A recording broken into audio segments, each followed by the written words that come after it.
এখন আমি রয়েছি আমাদের গ্রামের এই ফাঁকা মাঠে।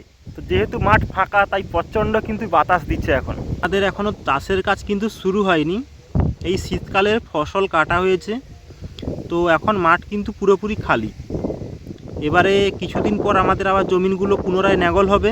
ন্যাগল হওয়ার পরে আর আগে কিন্তু গরুতে ন্যাগল করা হতো, কিন্তু এখন সেগুলো আর নেই। এখন হচ্ছে ট্রাক্টর আর পাওয়ার টিলার, এই দুটোর মাধ্যমে কিন্তু ন্যাগল করা হয়। তো ন্যাগল হবে, তো ন্যাগল হওয়ার পরে আবার কিন্তু আমাদের বীজ ধান কিন্তু ফেলানো হবে। বীজ ধান ফেলানোর পর আবার রোয়া হবে। এইভাবে কিন্তু আমাদের এদিকে চাষবাস করা হয়। তো আমাদের এদিকে যে চাষ হয় বেশিরভাগ কিন্তু ধান চাষ। আবার কোনো কোনো জায়গায় সবজি চাষ হয়। সবজির মধ্যে যেমন রয়েছে ধরো বরবটি, তারপরে ফুলকপি, বাঁধাকপি, উচ্ছা, আর বিশেষ করে বেগুন, এদিকে কিন্তু বেশিরভাগ কিন্তু চাষ হয়। আর সবজির তুলনায় ধান চাষের পরিমাণটা কিন্তু বেশি।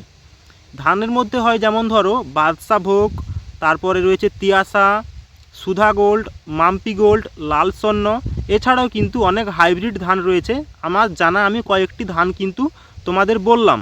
আমাদের গ্রামের যে পরিবেশ, এই পরিবেশে কিন্তু যে চাষাবাদ হয় সেখানে রয়েছে আমাদের ডিপ কল, মানে মিনি যাকে বলা হয়। ওই মিনির জলে কিন্তু আমাদের যাবতীয় কিন্তু চাষবাস হয়।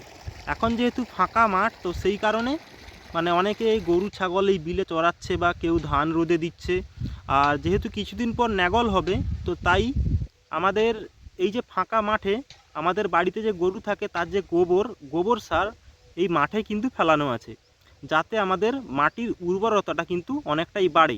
কিন্তু মানুষ হাতে ধান কাটতো, হাতেই বিড়া বানতো, হাতেই ধান ঝেড়ে কিন্তু গুছানো হতো। কিন্তু বর্তমান দিন কিন্তু এগিয়ে যাচ্ছে, তো সেই কারণে আমাদের যে চাষের কাজ হয় এখন গ্রামের মধ্যে যারা একটু বড় মানে আর্থিক সচ্ছলভাবে যারা সক্ষম, তারা কি করে যে বাইর থেকে তারা ধান কাটা গাড়ি নিয়ে আসে, বা কেউ হয়তো হুদহুদ মেশিন নিয়ে আসে। তো সেগুলো দিয়ে কিন্তু অনেকে ধান টান কেটে নেয়। কারণ মেঘ বৃষ্টির দিনে কি হয়, আমাদের তো গ্রামের রাস্তাঘাট খুব একটা ভালো না, মানে মাটির রাস্তা। তো তাই কি হয়, মানে ধান বাড়ি নিয়ে আসতে গেলে অনেকটাই কিন্তু কষ্ট হয়। তো তাই কি করে, যখন মানে গরমের সিজন, তো তখন কি হয় যে যাতে কষ্ট পেতে না হয় তার জন্য মানুষ কিন্তু এই ধান কাটা গাড়িতে ধান কেটে নেয়। তো এখন কিন্তু যেহেতু দিন এগিয়ে যাচ্ছে, গ্রামও কিন্তু ধীরে ধীরে এগিয়ে যাচ্ছে, শীতকাল, তো তাই আমাদের যে মাঠে তলা ফেলানো হয়েছিল না, সেই তলা এখন ঠিকমতো হয়নি। কারণ শীতের কারণে তলাটা ঠিকমতো বেরোয়নি, মানে অঙ্কুরিত হয়নি। তো তাই আমাদের যে চাষি ভাইরা বা কৃষকেরা আছে তারা কি করছে, যে একটা সাদা রকমের পলিথিন পেপার নিয়ে এসে তারা কিন্তু এই তলা জমিনের উপরে দিয়েছে, যাতে ওই তলা জমিনটার উপরে একটু তাপমাত্রা লাগে। আর তাপমাত্রা লাগলে কিন্তু আমাদের ওখানে বীজটা অঙ্কুরিত হবে তাড়াতাড়ি। তো এইভাবে কিন্তু আমাদের চাষাবাদ হয়। এখন মাঠ ফাঁকা, কিন্তু কিছুদিন পরে আবার সবুজে কিন্তু ভরে যাবে। গ্রাম মানেই কিন্তু সবুজ। তো আজকের ভিডিওটি এই পর্যন্ত। আমাদের মাঠ কেমন লাগলো আপনারা কিন্তু কমেন্টে জানাবেন। আর আজকের ভিডিওটি এই পর্যন্ত, ভালো লাগলে সাথে থাকবেন।